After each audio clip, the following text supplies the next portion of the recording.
Hello students, I am Ramandeep from computer science department.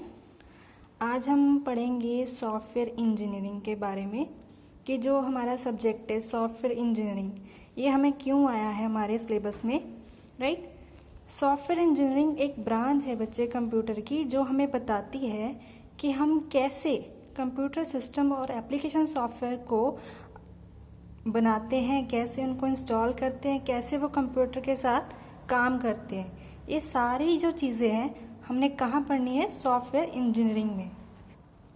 और इसमें हमारा जो फर्स्ट चैप्टर आता है, राइट, उसका नाम है द सिस्टम कॉन्सेप्ट। और सबसे पहले हम जैसे सॉफ्टवेयर इंजीनियरिंग है तो उसमें सबसे पहले क्या पढ़ेंगे कि एक सिस्टम क्या होता है और एक सिस्टम की क्या क्या कैरेक्टरिस्टिक्स होती हैं, right. So first of all, system क्या है? System is a group of interrelated components that work together to achieve a common goal. इसका मतलब बच्चे ये है कि जो एक सिस्टम है उसमें डिफरेंट कंपोनेंट्स होते हैं, राइट। और वो कंपोनेंट्स क्या करते हैं, आपस में काम करते हैं मिलके एक ही गोल को अचीव करने के लिए। तो हमारा सिस्टम क्या हुआ कि एक सिस्टम में बहुत सारे कंपोनेंट्स होंगे, आपस में एक मिलके काम करेंगे एक ही गोल को अचीव करने के लिए। अगर हम एग्जांपल लें कि हमारे सिस्टम है वो क्या होता है, फॉर एग्जांपल हमारा कॉलेज है, ठीक है। कॉलेज में अलग अलग पार्ट्स होंगे, जैसे कि मैनेजमेंट लेवल हो गया, टीचर्स हो गए, ठीक है, उसके बाद स्टूडेंट्स हो गए। ये सारे मिलके, राइट, एक ही चीज़ को, एक ही गोल को अचीव करने के लिए काम करते हैं। वो क्या है कि बच्चों को नॉलेज प्रोवाइड करना, बच्चों को क्वालिफाई करना, बच्चों का एग्ज़ाम क्लियर करवाना, ये उनका मेन मोटिव होता है, राइट। इसमें ये फॉर एग्जांपल हम पढ़ रहे हैं कॉलेज की, कि कॉलेज क्या है, एक सिस्टम है, राइट। नेक्स्ट है हमारा कि कैरेक्टरिस्टिक्स ऑफ सिस्टम। एक सिस्टम के क्या क्या गुण, कौन सी कैरेक्टरिस्टिक्स होनी चाहिए। फर्स्ट ऑफ ऑल क्या है, ऑर्गेनाइजेशन, सेकेंड है इंटरेक्शन, थर्ड है इंटरडिपेंडेंस, फोर्थ है इंटीग्रेशन एंड फिफ्थ है सेंट्रल ऑब्जेक्टिव। जो हमारी फर्स्ट कैरेक्टरिस्टिक है बच्चे, जो कि ऑर्गेनाइजेशन है।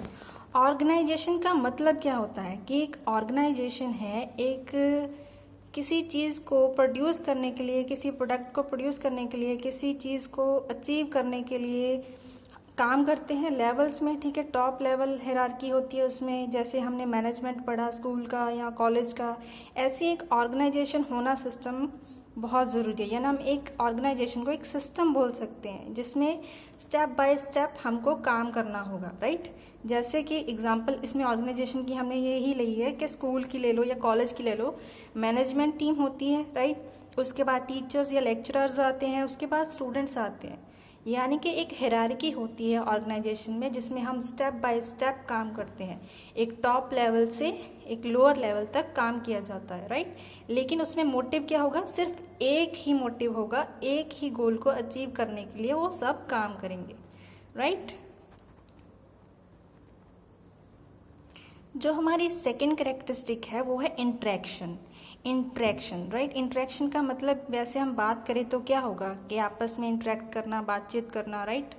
तो इंटरेक्शन, सिस्टम में इंटरेक्शन क्या होगी कि जो भी सिस्टम के कंपोनेंट्स होंगे वो आपस में इंटरेक्ट करने ज़रूरी हैं, यानी उनको आपस में बातचीत करनी ज़रूरी है, राइट। ऐसा नहीं है कि एक कंपोनेंट है वो अपना काम कर रहा है तो वो सिस्टम का पार्ट नहीं मान सकते हम, लेकिन सिस्टम में ऐसा होना चाहिए कि वो आपस में इंटरेक्शन होनी चाहिए, राइट।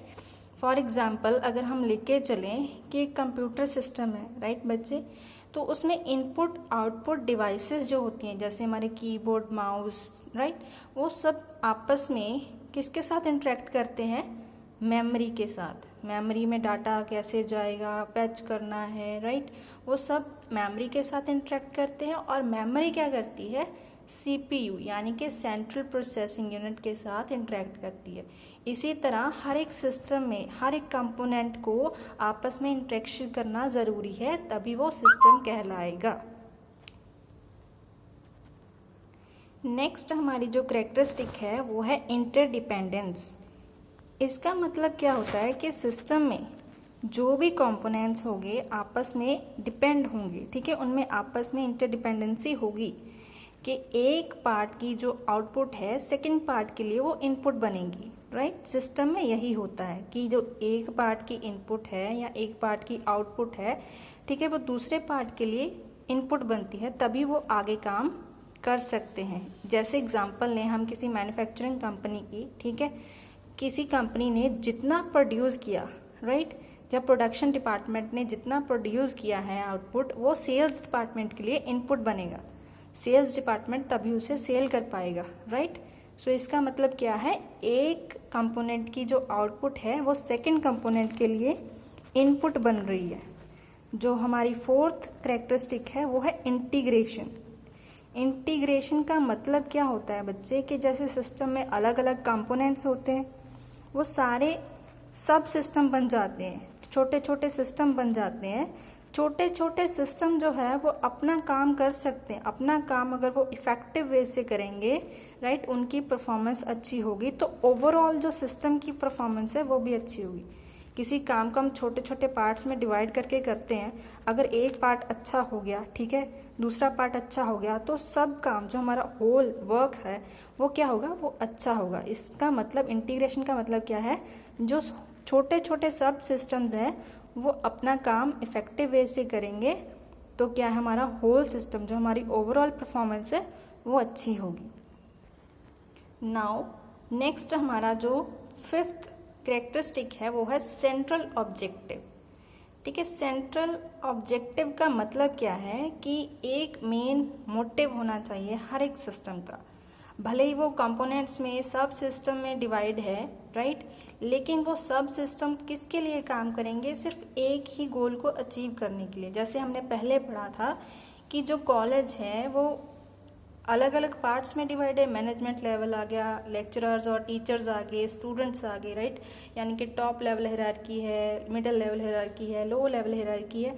लेकिन वो सब काम किसके लिए कर रहे हैं, स्टूडेंट की नॉलेज को इन्हांस करने के लिए, उनको क्वालिफाई करने के लिए, उनके एग्जाम्स क्लियर करने के लिए, राइट।